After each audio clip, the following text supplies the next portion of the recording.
Today we're jumping into some pretty heavy territory, looking at two absolute giants, Franz Kafka and Albert Camus. Specifically, we want to explore how they both wrestled with this idea of the absurd, where they agreed, and maybe more importantly, where they fundamentally differed. Yeah, it's a fascinating comparison. Our mission really is to unpack this critical 1964 comparative study. It puts Kafka's The Trial right alongside Camus' The Stranger, and this study really highlights how much Camus took from Kafka even while he was carving out his own quite distinct philosophical space. Oh, absolutely. That influence is key. Yeah. I mean, the timing alone tells you something. Camus reads The Trial in 1938, Okay. and that's the exact year he starts putting together his notes for The Stranger. So it's not like, background reading. Well, it sounds like direct engagement. It was. He even formalized it in his essay, Hope and the Absurd, in the work of Franz Kafka. He's literally building his ideas in dialogue or maybe even an argument with Kafka. Right. But before we get into the side-by-side comparison, we should probably touch on something Camus himself noted first, just how tricky Kafka is to pin down. Yeah, that's a really important starting point. The source material points out that Kafka criticism is, well, it's all over the place. So much so that scholars basically group it into three big buckets: theological, psychoanalytical, and sociological. Which might sound a bit academic, maybe, but think about what that means. Okay, tell us, why does that matter for our discussion? It matters because the fact that you can read Kafka plausibly through all those lenses as, a search for God or a fight with his father or a critique of bureaucracy, sometimes all at once, that just shows his incredible creative power. His ambiguity isn't a flaw, it's sort of universally resonant. He built a world complex enough for all these interpretations, Yeah. and that ambiguity is precisely what Camus latches onto. Okay, so let's dive into that ambiguity then, section 1. Kafka's paradoxical nature, as Camus saw it. Right. So Camus argues that the real secret of Kafka lies in this fundamental ambiguity. It's this constant balancing act, a kind of deliberate tension running through everything he wrote. A balancing act between what exactly? Can you give us some examples? Like, how does this tension play out in, say, The Trial? Well, Camus points to several key paradoxes. There's the tension between the natural and the ordinary, the individual and the universal, the tragic and the banal, as you mentioned, and maybe most importantly, the absurd and the logical. Let's pick one. What about the natural versus the ordinary? How does that work? It's quite interesting. Camus observed that the stranger or more extraordinary the events get for Kafka's characters, like, being arrested without charge or trying to reach a castle that's maybe unreachable, Yeah. the more natural it all seems to feel within the story. And the reason is the character's reaction. They accept the bizarre stuff with this unsettling simplicity. Joseph K. just sort of accepts his arrest. K accepts the weird rules of the village. They internalize the madness, basically.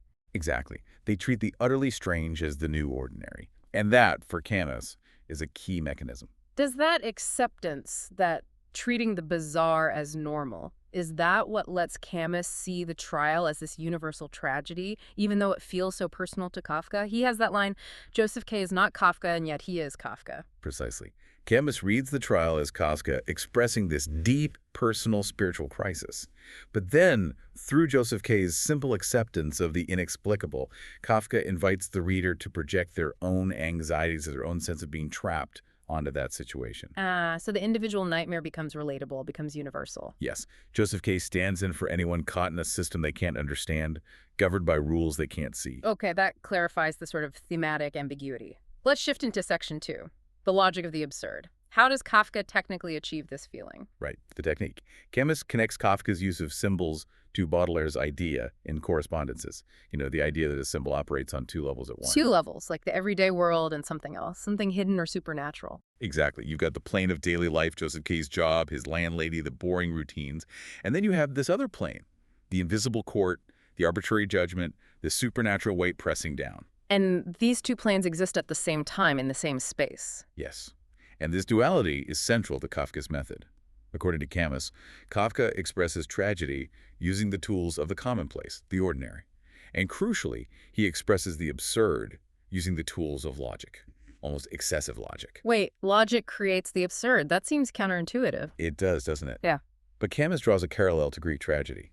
The playwrights often tell you the hero's fate right at the start, right? Yeah, destiny is foretold. And then the whole play demonstrates the inescapable logical steps that lead the hero to that predetermined tragic end. Kafka does something similar. He sets up an absurd premise, the unexplained trial, the unreachable castle, and then applies this relentless, step-by-step, almost bureaucratic logic to it. Ah, I see. So it's the application of rigid reason to an inherently unreasonable situation. Precisely. And Camus argues that this rigid adherence to logic within the frame of everyday life, applied to this horrific, nonsensical premise, is what makes the horror feel so overbearing, as he put it. That makes sense. It's not chaotic randomness that's terrifying. It's the feeling of a cold, rational system grinding you down for no discernible reason. That's much worse. Exactly. And Camus explicitly states that the effect of absurdity is, and I quote loosely here, clearly bound up with this excess of logic. Wow. The systemization is the horror. And Camus felt the trial was incredibly successful as an absurd work because of this. He has this powerful line, La chair triomphe, rien ne manque. The flesh triumphs. Nothing is lacking. What did he mean by that? He meant the physical, visceral reality of Joseph K's struggle, his confusion, his doom is made completely horribly real through this lucid, logical presentation of the illogical.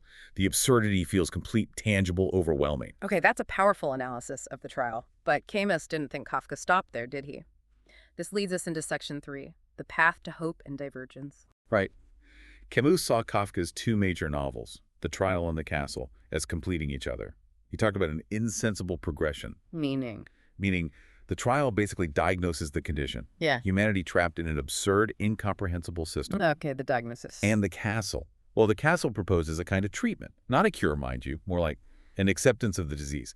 Learning to live with it, even, as Camus puts it, making it cherished. Cherishing the thing that crushes you. That sounds radical. It is radical. Think about Key in the castle. He's constantly rebuffed, ignored, misled by the castle authorities and the village, but he keeps striving.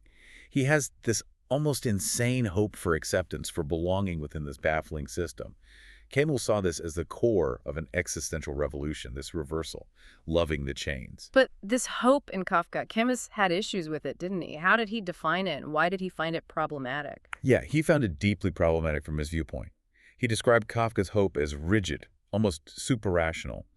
He felt that the more intensely absurd the trial managed to be, the more moving, maybe, but also the more illegitimate the spiritual leap taken in the castle seemed.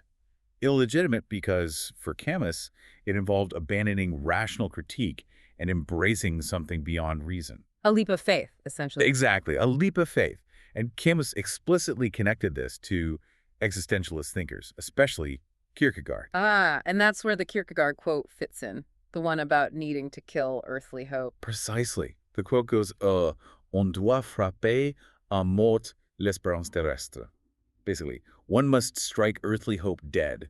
Only then can one be saved by genuine hope, meaning supernatural hope. So the idea is you have to completely despair of this world to make room for hope in the next, or in God. Yes, and Camus reads Kafka through that lens. He suggests Kafka had to write the utter despair of the trial to sort of clear the ground to make the spiritual surrender of the castle possible. Unnecessary darkness before the leap. You could put it that way. Camus groups Kafka with Kierkegaard and another philosopher, Shestov. He says they all journey deep into the absurd, but they don't stay there. They end with this immense cry of hope. They essentially embrace the very irrationality, the very God that seems to devour them. They find certainty in the absurd itself, but it's a certainty rooted in faith, not reason. Exactly.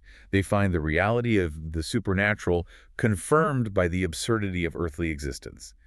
Kafka, in Camus' view, ultimately resigned himself to the world's absurdity, yes, but only as a prelude to throwing himself into God's arms. Which brings us squarely to section 4, Camus' rejection of that leap. This is the absolute crux of the difference, because Kafka ends with this embrace of God, this religious conclusion.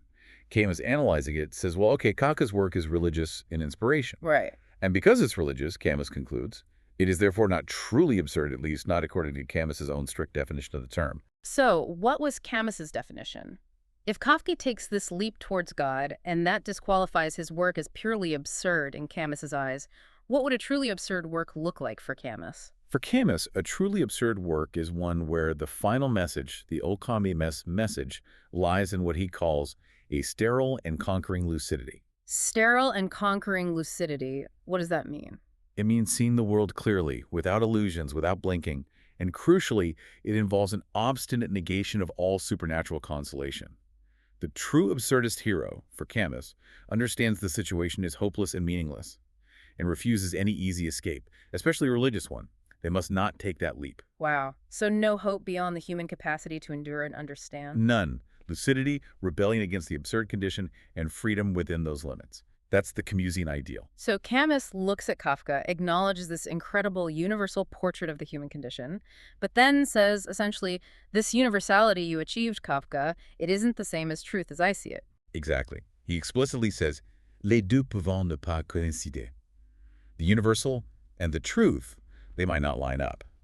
He admires Kafka's artistry immensely, the universe he created, but he just cannot follow him to that final religious destination. He stays grounded. Utterly grounded in the human.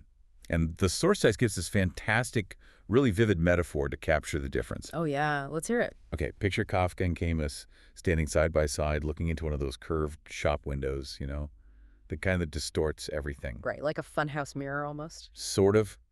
And suddenly they look up at the reflection and see this horrifying, distorted vision of humanity, of the world, monstrous shapes, chaos.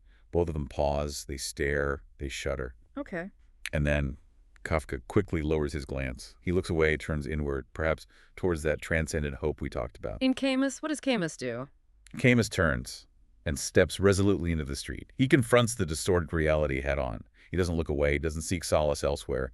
He steps into the human chaos, the absurdity reflected in the glass. That's a powerful image, choosing the street over averting your gaze. It perfectly encapsulates Camus' choice.